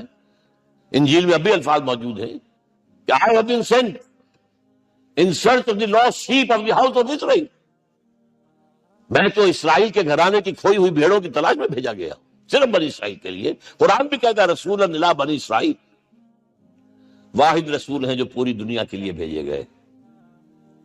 اچھا کہہ دینا تو آسان ہو گیا، اس کا مطلب کیا ہے؟ جب پورا کا دین غالب نہ ہو، محمد کا مقصد بعثت ہنوز شرمندہ تکمیل ہے، اور یہ ہوگا، اس کی خبر دی ہے۔ یہ ایک تحفہ میں لے کر آیا آپ کے لیے، 8 صفحے ہیں، لیکن یہ سمجھیے کہ یہ سونے کے حروف سے شر لکھے ہوئے ہیں، وہ احادیث، وہ آیات جن میں حضور نے خبر دی ہے کہ پوری دنیا پر اللہ کا دین غالب ہوگا۔ یہ نہیں سکتا کہ دنیا ختم ہو جائے اور محمد کا مقصد بعثت ابھی مکمل نہ ہو، ناممکن۔ جن آیات کو پڑھیے، ان میں پھر احادیث پڑھیے۔ میں صرف 2 حدیثیں آپ کو سنا دوں۔ ایک میں حضور نے اپنے زمانے سے لے کر قیامت تک کے 5 ادوار گنائے ہیں، آپ پڑھ لیجیے گا، ٹیکسٹ ہے یہ، اور خدا کے لیے اس کی قدر کیجیے گا۔ یہ آیات ہیں، احادیث پھینک نہ دیجیے خدا کے لیے کہیں۔ اور اس کے اندر جو ہے اس وقت کے جو مایوسی کے اندھیار تمہارے اوپر چھائے ہوئے ہیں، ان کا علاج ہے کہ نہیں، اور بھی دور فلک ہیں ابھی آنے والے، ناز اتنا نہ کریں ہم کو ستانے والے۔ بہرحال حضور نے جب اپنا مشن عرب کی حد تک مکمل کر لیا، تو اب ایک بات نوٹ کیجئے، خطبہ حجۃ الوداع 1.25 لاکھ کا مجمع، حضور نے اپنے اس خطبے میں اپنی تعلیمات کے جو اہم نکات تھے انہیں اور دہرایا 3 مرتبہ ایک بات کی ہے۔ لاؤڈ سپیکر تو تھا نہیں، پہلے آپ ادھر رخ کرتے تھے، آپ کہتے تھے کچھ، ادھر لوگ آدمی آگے کھڑا ہوا اس کو آگے پہنچاتا اور آگے پہنچاتا تھا، پھر آپ سامنے رخ کر کے کہتے تھے، پھر بائیں طرف رخ کر کے 3 مرتبہ، ایک لفظ 3 مرتبہ۔ آخر میں ایک سوال کیا، لیکن پہنچا دیا نہیں، کیونکہ قرآن میں تحدید آئی تھی، اے نبی، یا ایھا النبی بلغ ما انزل الیک من ربک وان لم تفعل فما بلغت رسالتہ، اے نبی جو کچھ تم پر نازل کیا گیا اللہ کی طرف سے پہنچا دو، اور اگر نہیں کیا تو رسالت کا حق ادا نہیں ہوگا۔ اور اس میں سورہ اعراف کی آیت نمبر 6 اگر پڑھ لیں، فَلَنَسْأَلَنَّ الَّذِينَ أُرْسِلَ إِلَيْهِمْ وَلَنَسْأَلَنَّ الْمُرْسَلِينَ، ہم ان سے بھی پوچھیں گے جن کی طرف رسولوں کو بھیجا، اور رسولوں کو پوچھیں گے ہم نے تمہارے کو پیغام پہنچایا تھا، تم نے پہنچایا کہ نہیں لوگوں کو؟ اس لیے حضور نے گواہی دی، تو دیکھو میں نے پہنچا دیا کہ نہیں، اور جواب کیا ملا، اِنَّا نَشْهَدُ أَنَّكَ قَدْ بَلَّغْتَ الرِّسَالَةَ وَأَدَّيْتَ الْأَمَانَةَ وَنَصَحْتَ الْأُمَّةَ وَكَشَفْتَ الْغُمَّةَ، ہم گواہ ہیں حضور آپ نے رسالت کا حق ادا کر دیا، امانت کا حق ادا کر دیا، ہماری خیر خواہی کا حق ادا کر دیا، اور گمراہی کے اندھیرے جو ہے انہیں چھانٹ کر رکھ دیا۔ اب آپ نے آسمان کی طرف نگاہ کی، انگشت شہادت سے وہی 3 مرتبہ اللہم اشہد اللہم اشہد اللہم اشہد، اللہ تو بھی گواہ ہے، یہ مان رہے۔ یہ ہے سائی آف ریلیف، یہ بوجھ جو میرے کندھے پر آیا تھا، اِنَّا سَنُلْقِي عَلَيْكَ قَوْلًا ثَقِيلًا، یہ اب منتقل ہو گیا، اب امت کو منتقل ہوا۔ لہذا آخری لفظ کیا تھا؟ فَلْيُبَلِّغِ الشَّاهِدُ الْغَائِبَ، جو یہاں موجود ہیں ان کا فرض ہے کہ پہنچائیں ان کو جو یہاں نہیں ہے۔ میں صرف تمہارے لیے رسول نہیں ہوں، ایک ایک فرد نوع بشر تک دنیا میں جو اس وقت ہے، اور ایک ایک فرد نوع بشر جو آخر تک آئے گا قیامت تک، اس تک قرآن پہنچانا تمہارے ذمہ ہے۔ ہم نے نہیں پہنچایا، اسی لیے آج ہم اللہ کے عذاب میں ہیں۔ آج کیوں ذلیل کے کل تک نہ تھی پسند گستاخی فرشتہ ہماری جناب میں؟ 1.5 بلین مسلمان، لیکن عزت نام کی کوئی شے ہے؟ G7 G9 G11 G13 G15 کوئی مسلمان بھی ہے ان میں؟ نہ 3 میں، نہ 13 میں، نہ G7 میں، نہ G15 میں، نن۔ اتنی سیکورٹی کونسل میں کسی سیٹ کی امید ہے؟ نن۔ آپ کے وسائل پر ان کو چلتا ہے، آپ کی ٹیکسیشن کے احکام وہاں سے آ رہے ہیں، ریٹ بڑھاؤ، چینی کے اس کے بڑھاؤ، اور فلاں کے بڑھاؤ، اور بجلی کے بڑھاؤ، اور تیل کے بڑھاؤ، کیا ہو رہا ہے؟ کیوں ذلیل؟ اور نمبر 2، آج دنیا میں خون اگر بہ رہا ہے تو صرف مسلمان کا ہو گیا، مانند آپ ارضا مسلمان کا لہو۔ 60 سال سے کشمیر اور فلسطین، پھر درمیان میں صومالیہ، چچنیا، کوسوو، یہ سب بوسنیا، پھر آپ کو معلوم ہے فلپائنس، پھر جو کچھ ہوا افغانستان میں، اور جو کچھ ہوا اب ہو رہا ہے، جو کچھ ہوا عراق میں۔ یہ کیوں ہے؟ We are criminals number 1، we have not duty. ہم نے قرآن کو اپنا ایمان نہیں بنایا، دوسروں کے سامنے کیا پیش کریں گے؟ ہمارا اپنا نظام سود کے اوپر مبنی ہے۔ بہرحال پہلا فرض یہ ہے، اب اس کو پہنچاؤ، اور یہاں تک فرمایا بلغوا عنی ولو آیۃ، پہنچاؤ میری جانب سے چاہے ایک ہی آیت، preach on my behalf۔ یہ کام جو ہے، جو کہا گیا تھا، واقعہ یہ کہ میں 50 برس سے کر رہا ہوں، یہ آج کی بات نہیں ہے۔ تکمیل اور تدوین فن میں جو بھی حفیظ کا حصہ ہے، نصف صدی کا قصہ ہے، 2-4 برس کی بات نہیں۔ میں میڈیکل کالج کے زمانے سے درس قرآن دے رہا ہوں، جب یہ طلبہ کے اجتماعات کے درمیان درس قرآن ہوتا تھا، جماعت اسلامی کا رکن تھا تو درس قرآن ہوتا تھا، اور اس کے بعد سے میری زندگی کا بیشتر وقت اس میں لگا، بیشتر اور بہتر۔ یہ حضور کا حکم ہے، پہنچاؤ میری جانب سے چاہے ایک یاد پہنچاؤ۔ اچھا، نمبر 2، اب حکم دیا گیا، اس کی مثال میں دے رہا ہوں آپ کے سامنے۔ جب ایران کے ساتھ جنگ شروع ہوئی ہے تو سپہ سالار افواج ایران رستم نے وفد بلایا ایک، اے عربو، تم پہلے بھی ہم پر حملے کیا کرتے تھے، لیکن پہلے لوٹ مار کر کے واپس چلے جاتے تھے۔ یہ جان لیجئے، یہ ہسٹری کا ایک موقع ہے خاص، کہ ایک سیٹلڈ سیویلائزیشنز ہوتی ہیں، اور ایک وہ جو رہتے ہیں سطح مرتفع پر، وہاں پانی نہیں ہوتا، وہ فصل کہاں سے آ جائے گی؟ یا ریگستان میں جو وہاں بستے ہیں وہ کیا کرتے ہیں؟ وہ وقتاً فوقتاً جاتے ہیں، جھپٹا مارتے ہیں، لوٹ مار کرتے ہیں، لے کر وہاں سے دولت آتے ہیں، اسی پر ان کی گزارا تھا۔ تم پہلے بھی آیا کرتے تھے، لوٹ مار کر کے چلے جاتے، اس دفعہ پیچھا بھی چھوڑ رہے بڑے کیا؟ ایسی پیاری، یہ کئی روایتوں میں آیا ہے، الفاظ مختلف ہو سکتے ہیں۔ جو مسلمان وفد کا سربراہ تھا اس کا جواب سنیے، انا قد ارسلنا، دیکھو رستم، پہلے ہم خود آتے تھے، اب ہمیں بھیجا گیا، اللہ نے بھیجا محمد کو، محمد نے بھیجا ہمیں صلی اللہ علیہ وسلم۔ کس لیے؟ لنخرج الناس من ظلمات الجہالۃ الی نور الایمان ومن جور الملوک الی عدل الاسلام۔ اس لیے بھیجا گیا ہمیں کہ نوع انسانی کو شرک اور کفر کی جہالتوں سے نکال کر ایمان کی روشنی میں لائیں، اور بادشاہوں کے ظلم و ستم کے پنجے سے نجات دلا کر عدل اسلام. دیکھو ہمارا خلیفہ چٹائی پر بیٹھتا ہے عمر رضی اللہ تعالیٰ عنہ. اس کے تو کوئی خدم و حشم نہیں ہے, کوئی باڈی گارڈ نہیں ہے. ایک آیا تھا سفیر ایران کا, مدینے میں آ کر گھوما پھرا, کوئی محل نظر نہیں آیا اسے. پوچھتا ہے مسلمانوں سے, اے نا ملک, بھائی تمہیں بادشاہ کہاں ہوتا ہے؟ جواب ملا, لیسا لنا ملکن بل لنا امیر. ہمارا کوئی بادشاہ نہیں, ہمارا امیر ہے. کہاں ہے بھائی؟ ہمارے بیت المال کے کچھ اونٹ گم ہو گئے تھے کہ بھائی ملے نہیں, ہمارا خلیفہ تلاش کرنے گیا. اب اس نے کسی کو لیا ہوگا, آئیڈینٹیفائی کر سکے, ڈھونڈ کر جا کر ایک جگہ دیکھا, دھوپ تیز ہو گئی تھی, حضرت عمر تھک گئے تھے, لہذا ایک درخت کے سائے میں اپنے کوڑے کا تکیہ بنا کر لیٹے ہوئے استراحت فرما رہے. کوئی خادم نہیں, کوئی خدم و حشم نہیں, کوئی باڈی گارڈ نہیں. اس وقت وہ کھڑے ہو کر کہتا ہے, عمر تم ابھی کرتے, تمہیں کوئی خوف نہیں ہے. ہمارے پاس ظلم کرتے ہیں, لوگوں کو پیتے ہیں, انہیں ہر وقت ڈر رہتا ہے, انہیں اونچی اونچی فصیلیں چاہیے, انہیں باڈی گارڈ چاہیے, انہیں حفاظتی دستے چاہیے. یہ مثال پیش کی ہے نا, یہ کوئی فیری ٹیلز تو نہیں ہے, یہ تو آج کی تاریخ ہے, 1400 برس پرانی تاریخ ہے بھائی, کوئی پرانی نہیں ہے, کوئی 10,000 سال پرانی بات نہیں ہے. اور وہی عمر ہے, انہیں بلایا گیا ہے بیت المقدس.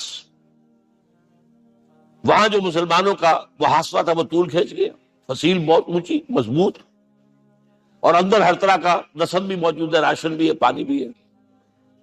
عیسائیوں کا قبضہ تھا. عیسائی پادری آئے فصیل پر, مسلمانوں تم اگر قیامت تک بھی یہاں پڑے رہے محاصرہ کر کے, یہ کبھی فتح نہیں ہوگا شہر. ہاں یہ فتح ہونا ہے, ہماری کتابوں میں ہے, لیکن ایک درویش بادشاہ کے ہاتھوں فتح ہوگا. تمہارے اندر ہمیں وہ درویشی نظر نہیں آ رہی. وہ چونکہ کچھ عرصہ ہو گیا تھا, شام میں پہنچ گئے تھے, خربوزے کو دیکھ کے خربوزہ رنگ پکڑتا ہے, اچھا لباس پہننا شروع کر دیا. اور وہاں تھے امین هذه الامہ ابو عبیدہ بن الجراح رضی اللہ تعالی عنہ. یکے ازا شرح مبشرہ, ان کا فوراً کلک کیا, یہ بادشاہ مدینے میں بیٹھا ہوا تو ہے. یہاں سے ریکویسٹ کی گئی ہے, آپ تشریف لائیے. اب 700 میل کا سفر ہے, کوئی ذاتی سفر نہیں, کسی بیٹے کے کنووکیشن میں کے لیے نہیں گئے, کوئی انٹوریج نہیں ہے, کچھ نہیں. ایک اونٹ, ایک خادم, اور اسی اونٹ پر راستے کا راشن, لہذا ایک آدمی بیٹھ سکتا ہے. اب ایک منزل خلیفہ اوپر تشریف فرما ہے اور خادم ہاتھ پکڑ کر آگے چل رہا, اگلی منزل خادم اوپر بیٹھا ہے اور خلیفہ ہاتھ پکڑ کے آگے چلتا ہے. جب آخری منزل آئی ہے تو باری ہو گئی اس خادم کی, اس نے ہاتھ جوڑ دیے, خدا کے لیے لوگ دیکھیں گے, مجھے ماریں گے, تمہیں شرم نہیں آئی؟ خلیفۃ المسلمین جو ہے وہ آگے آگے تمہارے چل رہے تھے, تم وہ مراجمان تھے. حضرت عمر نے ڈانٹ پلائی, اب نہیں, باری تمہاری ہے. وہ بیٹھا ہوا اوپر, حضرت عمر پھنکیل پکڑ کر آ رہے ہیں, اور بیچ میں کہیں کیچڑ آ گیا تھا, جوتیاں بھی ہاتھ میں پکڑی ہوئی ہیں. اب وہاں آتے ہی انہیں لے جایا گیا فصیل کے سامنے. انہوں نے اوپر سے اپنی کتابیں دیکھی, ہاں یہی ہے درویش بادشاہ. یہ فتح نہیں ہوا تھا یروشلم, یہ ایک سنت کے طور پر انہوں نے دیا ہے کہ آ جاؤ. اور انہوں نے شرط رکھوائی تھی کہ کہیں یہاں یہودیوں کو آباد نہیں ہونے دیں گے آپ. حضرت عمر نے اتنی رعایت کی تھی یہودیوں کے لیے کہ وہ یہاں آئے, اپنے مقدس مقامات کی زیارت کر کے جا سکتے ہیں, لیکن یہاں سیٹل نہیں ہو سکتے. اس لیے وعدہ تھا. یہ وعدہ جو ہے سلطان عبد الحمید خان تک چلا ہے. بڑی سے بڑی رشوت پیش کی تھی زائرنس نے, تمہارے ساتھ ہم ختم کر دیں گے, تم جو ہے ہمیں فلسطین میں آباد ہونے کا حق دے دو. جو معاہدہ عمر کا تھا اس میں میں کوئی ترمیم نہیں کر سکتا. تو یہ مثالیں ہیں جو پیش کی گئی ہیں. میں تو کہا کرتا ہوں, جب میں نے پڑھا تھا کہ کرنل جمال عبد الناصر کی بیٹی سائیکل پر جاتی ہے کالج, کیو این لائی کی بیٹی بھی سائیکل پر کالج جاتی ہے, احساس ہوا تھا عظمت ہے داخل, چاہے وہ کسی غیر ہو. اور واقعہ یہ ہے کہ میں بیان کرنے سے رہ نہیں سکتا. جب میں نے لال بہادر شاستری کے بارے میں سنا, he had no host in the whole of India. یہ تو بھارت کی ڈیموکریسی کا ایک معجزہ ہے. Person who doesn't own a house in the whole length and breadth of India, and he rose to his position of prime minister. ہمارے یہاں کسی میونسپلٹی کا جو ہے ممبر نہیں بن سکتا، اس کی بیوی اپنے گھر میں پکاتی تھی، کوئی ملازم نہیں تھا۔ اور جب ہارٹ اٹیک ہوا ہے تاشقند میں، تو وہ جو مرتے دم بات کی ہے اس نے ماتا جی سے کی ہے، بیوی سے نہیں کی۔ یہ ہماری مشرقی روایات ہے، ماں کا مقام۔ لیکن یہ تمام مثالیں جو ہیں، پوری نوع انسانی 10 مرتبہ پیدا ہو کر ختم ہو جائے، حضرت عمر والی مثالیں نہیں لا سکتے۔ رات کو گشت کر رہے ہیں، ایک جگہ سے رونے کی آواز آئی، معلوم ہوا کہ بچے ہیں، بھوکے ہیں، رو رہے ہیں۔ ماں سے پوچھا گیا کیا معاملہ ہے؟ کہ کیا کروں، کچھ نہیں ہے، میں نے یہ آنڈی چڑھا دی ہے، چولہے کے اوپر آگ جلا دی ہے، بچوں سے کہا بھائی کچھ پک رہا ہے، ذرا انتظار کرو، سو جائیں گے۔ کانپ گئے، کیسے گئے سیدھے بیت المال، آٹے کی بوری اپنے غلام سے کہا میرے کندھے پر رکھ، میں پہلے چلتا ہوں۔ نہیں، قیامت کے دن تم بوری نہیں اٹھا سکو گے۔ اپنے کندھے پر بوری رکھ کر لائے ہیں، کھانا پکوایا، کھلایا بچے۔ اب اگر حضور یہ کہے کہ سید القوم خادم ہوں، تو یہ حقیقت تھی کہ نہیں تھی؟ ورنہ اگر یہ مثال نہ آتی تو کہتے جی شاعری تو اچھی ہے، بہت اچھا شعر کہہ دیا، کوئی سردار بھی کبھی خادم ہوا ہے۔ اب یہ ہے کہ یہ نظام دنیا میں، بس آخری بات پہ میں آ گیا ہوں، یہ خوشخبریاں میں آپ کے ساتھ یہ تحفہ لے کر آیا، یہ پڑھیے کہ نظام دوبارہ آنا ہے۔ محمد کی پیشن گوئی غلط نہیں ہو سکتی، ہو صادق المصدوق صلی اللہ علیہ وسلم۔ اگرچہ ابھی ہمیں اور سزائیں ملنی ہیں، اور سخت سے سختر سزائیں آنی ہیں۔ ابھی آرمگیڈون سر پر تنی ہوئی ہے، کھڑی ہوئی ہے، ملحمت العظمیٰ جسے حدیث میں کہا گیا۔ آرمگیڈون پتہ نہیں آپ نے کبھی سنا ہے کہ نہیں سنا ہے؟ یہ بائبل کی آخری کتاب جو ریولیشن جان ہے، اس میں ہے کہ ایک بہت بڑی جنگ ہوگی، گریٹر اسرائیل بنانے کے لیے بہت بڑی جنگ ہوگی، and you set the stage has been set for that۔ NATO تیار اسی کے لیے ہو رہا ہے دوبارہ۔ کس لیے؟ نیٹو چیف سے پوچھا گیا تھا کہ تمہارا دشمن جو تھا یو ایس ایس آر تو ختم ہوا، گھٹنوں کے بل ختم ہوا ہے، اب کس کے لیے اس کو ایکسٹینڈ کر رہے ہو اور آرگنائز کر رہے ہو؟ اب ہمیں مسلم فنڈامنٹلسٹ سے نمٹنا ہے۔ یہ ہے وہ کروسیڈ جو شروع ہوئی۔